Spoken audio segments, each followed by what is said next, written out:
sekarang lagi enggak nih, saya dikejar-kejar. Senin tuh ada sidang, agendanya nota pembelaannya belum selesai.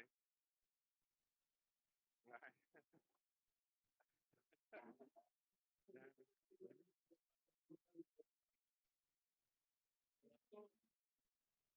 ya, sorry. Saya tuh ada klien ceritanya. Nah, eh, secara garis besar, klien saya ini jadi joki untuk tes CPNS. Nah, jadi joki untuk tes CPNS di Bandar Lampung ya. Jadi dia anak Lampung, sekolah di ITB, ikut pacarnya jadi joki lah ceritanya. Nah, ketangkep nih anak, belum sempat tes tapi ketangkep kira-kira. Nah, dia kena pasal 35 Undang-Undang ITE. Manipulasi, manipulasi. Li, ya, Li bisa tampilin nggak Li pasal 35 Undang-Undang ITE, Li? Kita cari Li. Oke Mas, bentar. Iya, kita ada cerita. Iya, kalau nggak gitu saya kan pakai telepon. Masa bisa tampilin. Saya agak gaptek soal zoom-zooman. Nah, jadi ceritanya itu kan pakai sistemnya BKN ya. Gitu. Nah, ada dua orang yang dia jokiin. Nah, informasi yang disampaikan di sistem CSN-nya BKN itu benar. Informasinya benar. Salah. Iya, emang. Pengumuman kereta ini luar biasa emang. Jadi informasi apa? Informasi yang dia sampaikan di sistem CSN-nya BKN itu benar. Jadi namanya semuanya itu benar. Nah, yang nggak benar itu cuma ada dua. Jadi sistem CSN BKN itu mensyaratkan selfie. Nah, tapi lucunya selfie itu tidak untuk dicetak di kartu.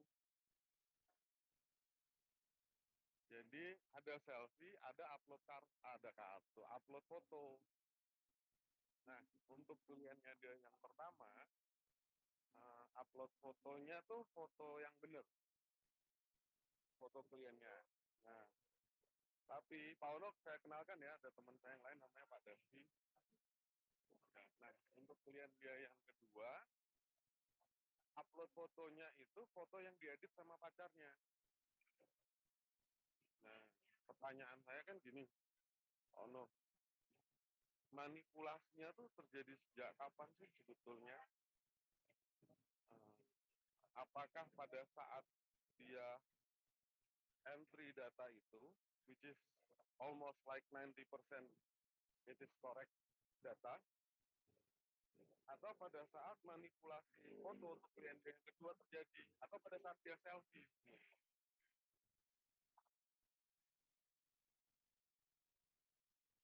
Kan saya nanya dulu secara teknis yang disebut manipulasi itu apa sih? Itu biar saya bisa paham. Oh no. Iya, iya. Makanya ini kita tanya dulu.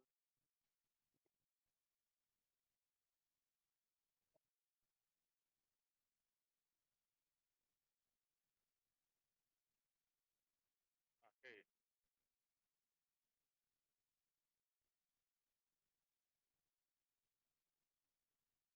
Nah,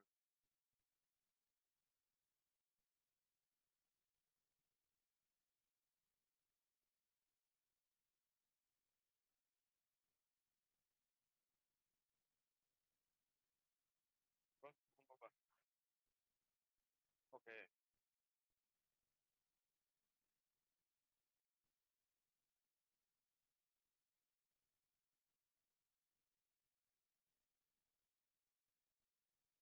Ya. Ya, itu by the way klien saya perempuan, Pak. Bukan. Jadi yang memanipulasi foto itu pacarnya, yang laki. Ya. Nah, cuma fotonya yang upload klien saya. Jadi semua pekerjaan input data ke sistem CASN BKN ini dilakukan oleh klien saya. Iya, iya, iya.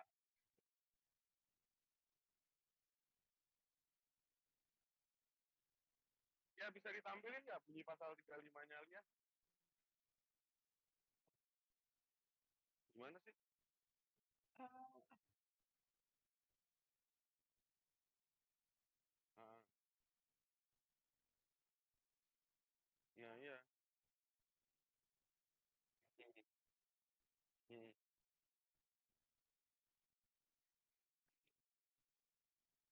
Upload itu bukan bagian dari itu. Nah kalau selfie selfie itu gimana?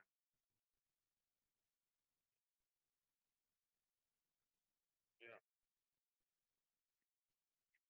Hmm.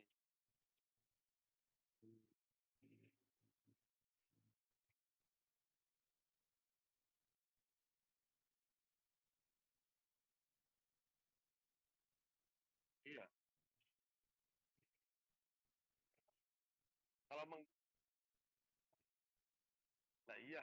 Kan ini kan kita ngomongin informasi dan transaksi elektronik, makanya saya mau mau tahu gitu loh.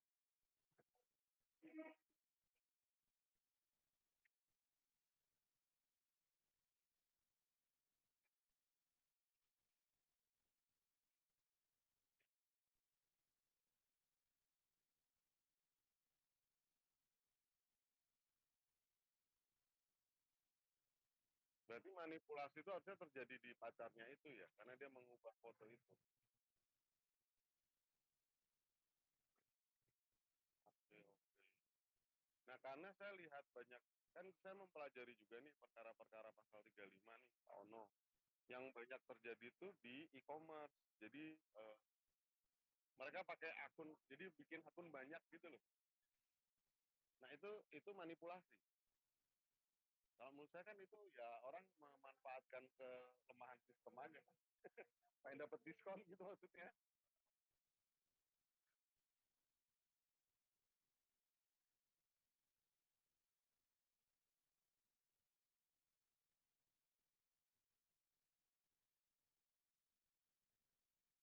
Hmm,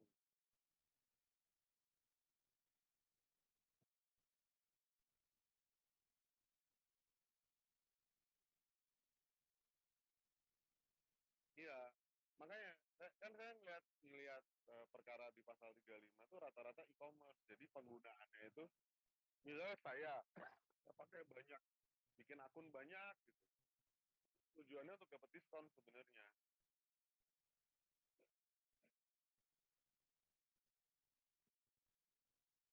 Oh, iya,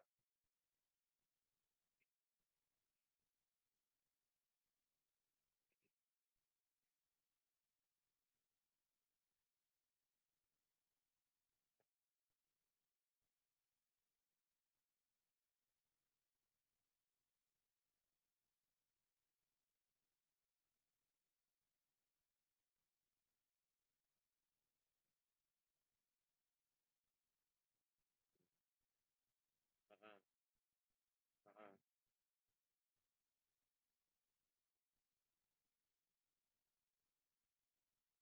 iya, iya,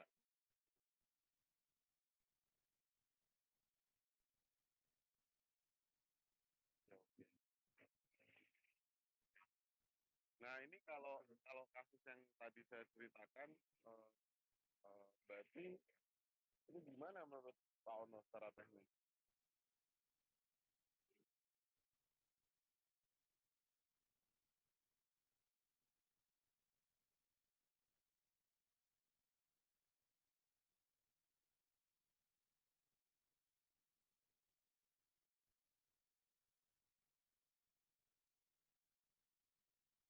Included soal selfie itu?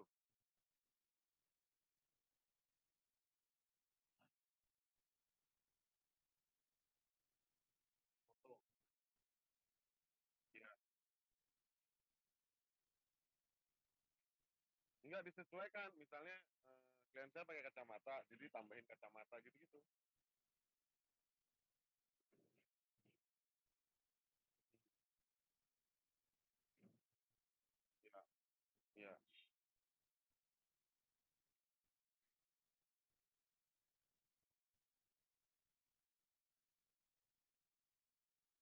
meskipun meskipun meskipun dia melakukan tindakan selfie itu, karena kan dia memang ada selfie-nya di sistem CASN itu.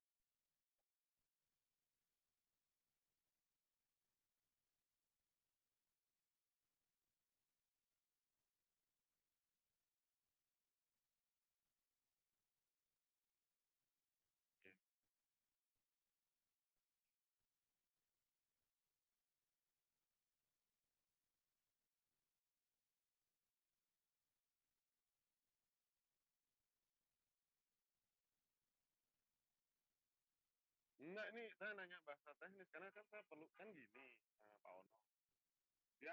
Dia tidak hanya kena Undang-Undang ITE tapi pasal 263.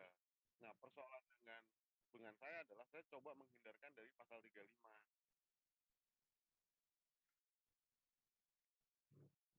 Oh, Pak. Iya,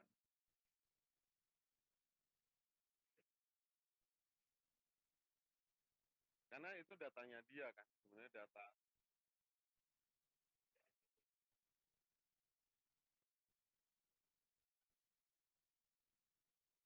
itu biarin aja. Oh,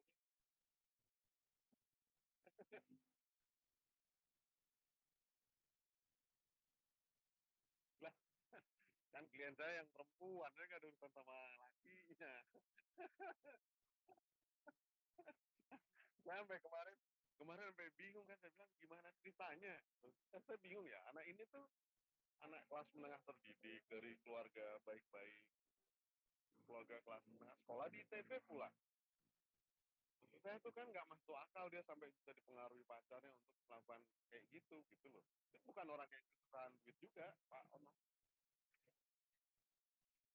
Saya yang bingung kan, gimana cara ngebela. Bucin. Ya, ada di daya paksa sih di KUHP.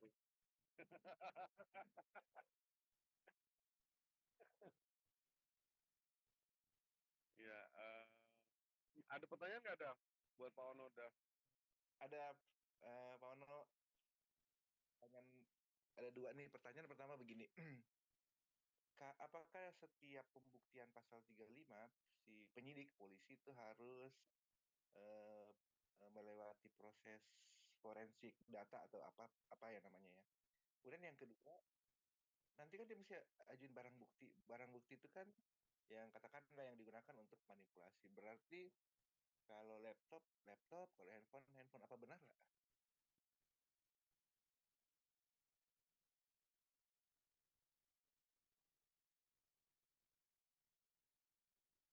Kenapa tuh?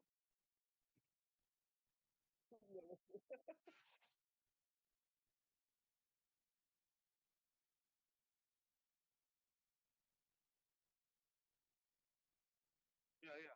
Handphonenya sama laptopnya disita.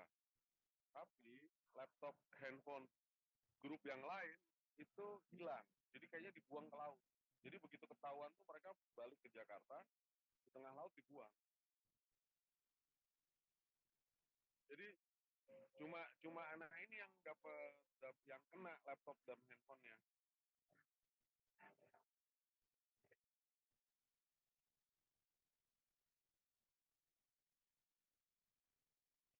Iya, iya, iya.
Oh, dia bergantung sama keterangan kali ya, Dav ya? Iya kali, makanya saya mau tanya, tadi saya mau tanya bagaimana sih kalau forensik, apa namanya, kalau ahli forensik medis kan ada step by stepnya. Nah, kalau forensik digital tadi Pak Ono udah sempat jelaskan bahwa tidak cukup hanya dari mana, tetapi juga apakah ini otentik ya, begitu ya Pak Ono ya?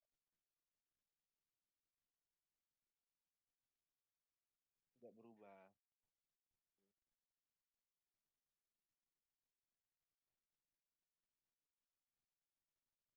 Akhirnya, iya, tolong ya.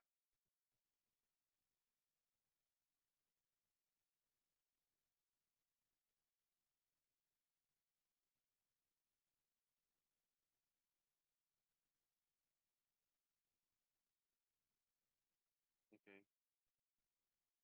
Iya, Bang Riz, Bang Rizal, Bang Rizal.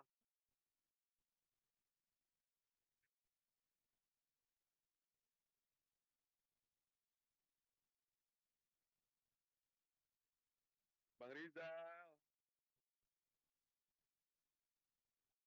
Sebentar Mas. Oh kan, Aku kalau dipanggil Bang Rizal dia langsungnya. iya Pak Ono. Gimana aku mau dapet jodoh Pak Ono dipanggilnya Bang Rizal soalnya. Oke.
kalau kalau saya kan kepentingannya kan masalah kan gini, Pak Ono. Menurut saya kan klien kami juga udah terus terang kan, udah ngomong. Ini nah saya juga belum tahu nih dia ngirimnya pakai apa nih, pakai email kah si pacarnya ya, pakai email kah, pakai WhatsApp atau pakai apa, ya kan? Jadi kan pertanyaannya kan bisa jadi pengiriman ke dalam sistem CASN-nya sampai dibuka sama penyidik, itu si penyidiknya perlu masuk ke sistem CASN nggak untuk mencocokkan data?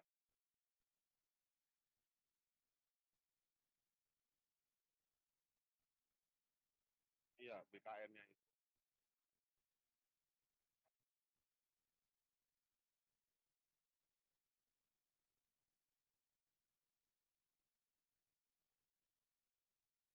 Ya. Hmm.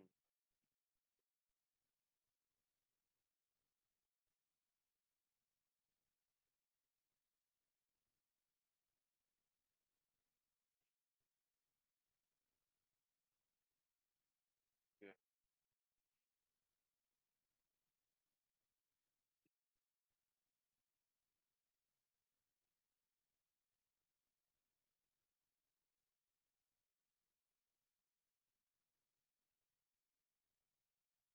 Ya, betul betul.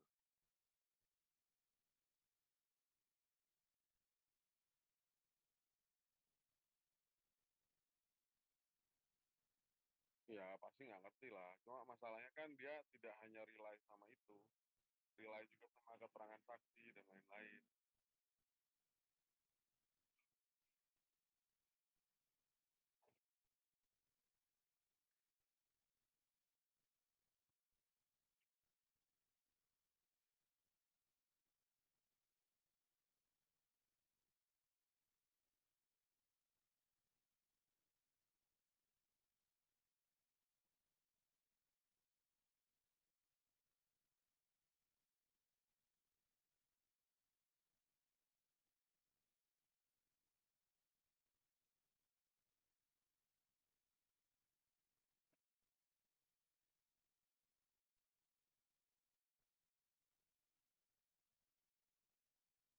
Enggak. Kan dia, misalnya saya beranggapannya kan gini ya Pak Onong. Misalnya, oke lah soal barang buktinya. Nah, tapi kan misalnya klien saya kan pasti udah ngomong nih, ini didapat dari si A. Ini memang bukan foto aslinya karena ditambah-tambahin supaya mirip sama klien saya. Nah, keterangan-keterangan itu kan akan jadi barang paling sebetulnya dia kedudukannya paling kuat sebenarnya keterangan saksi ini ketimbang yang barang bukti. Barang bukti ini kan akan jadi penunjang aja untuk menunjukkan bahwa oh iya ada perubahan. Nah, nah iya bukan maksudnya yang makanya saya lebih fokus ke unsurnya. Apakah di kapan sih sebenarnya manipulasi itu terjadi? Let's say gini, file fotonya dikirim melalui WhatsApp, itu akan ada perubahan atau tidak? Atau dikirim melalui email, dikirim melalui Telegram, apapun lah itu, apakah ada perubahan dari A ke B? Nggak ada itu. Berarti dia harus bisa buktiin bahwa perubahan itu terjadi di A kan?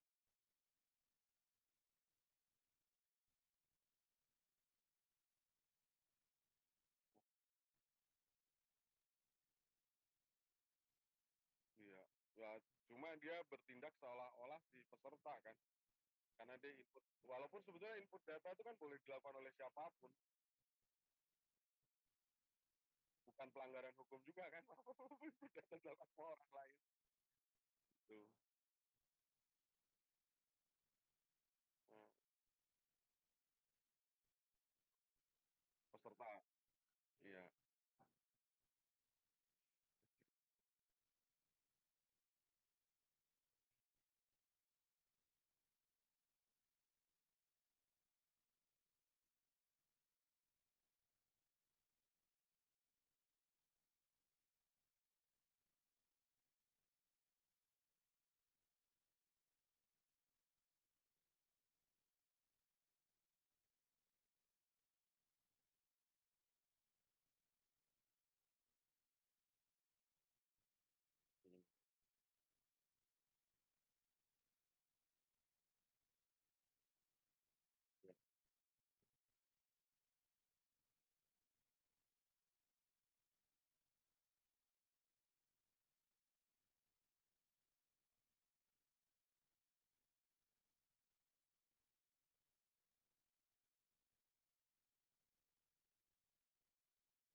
Gimana dah? Pada lagi dah.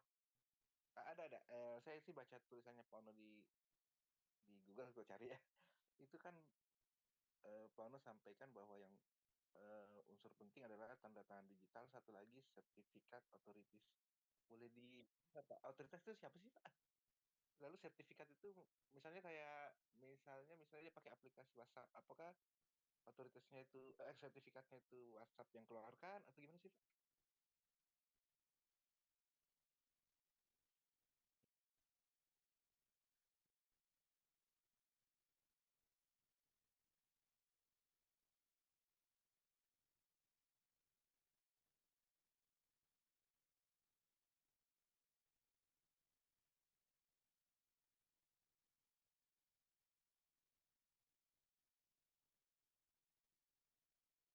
Pak Bang Lia.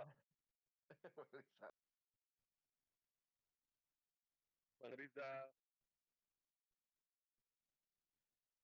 Sudah, Mas. Nah kan. Dipanggil Bang Rizal ini soalnya.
ancaman yang terlampau tinggi, itu kan dia mengaku. Jadi kalau klien kan mengakui segala macamnya, jadi dia yang input segala macam, dia yang selfie, foto dia yang upload, kan dia ngakuin semua. Kita kan nggak bisa ngeles dari itu kan.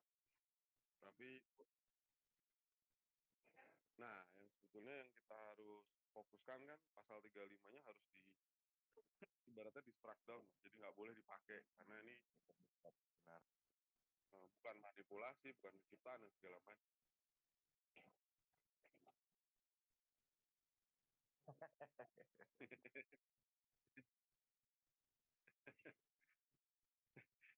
Karena saya fokusnya ini, Pak Ono, dia kalau mudah-mudahan bisa dapat pidana percobaan, jadi bukan harus pidana badan.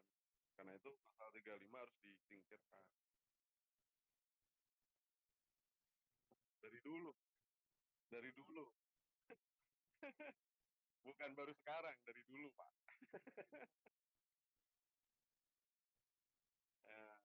Iya, jadi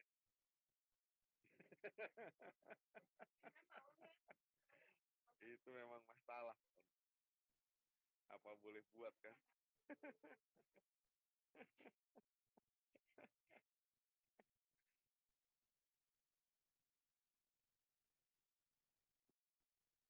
Di Serpong.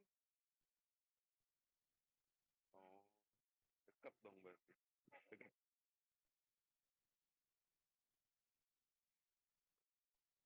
Ah, kalau itu jauh.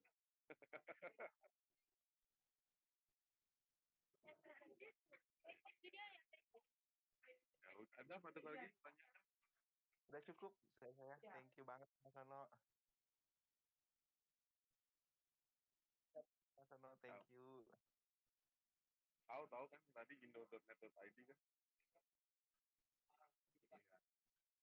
Iya. Kan tadi dicoba makanya langsung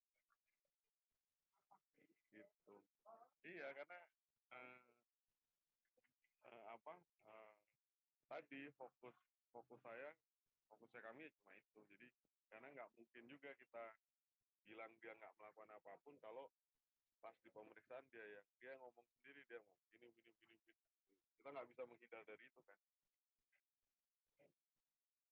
Iya.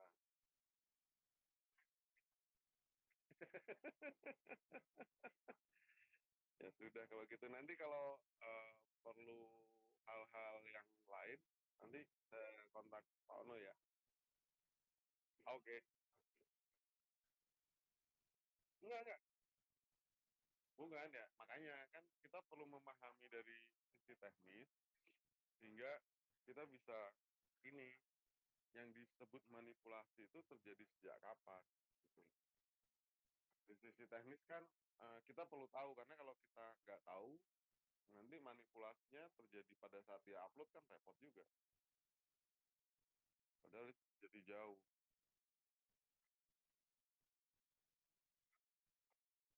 Iya, makanya kan kita perlu tahu sebetulnya kapan sih terjadi manipulasi, apakah tindakan seperti ini dari sisi teknis disebut penciptaan misalnya. Nah, yang gitu, Pak Ono. Yang gitu-gitu kan kita nggak bisa menghindarkan ya. Perdebatan-perdebatan itu pasti terjadi masalah. Ya sudah kalau gitu. Terima kasih Pak Ono. Ya, ya sampai ketemu lagi. Ya.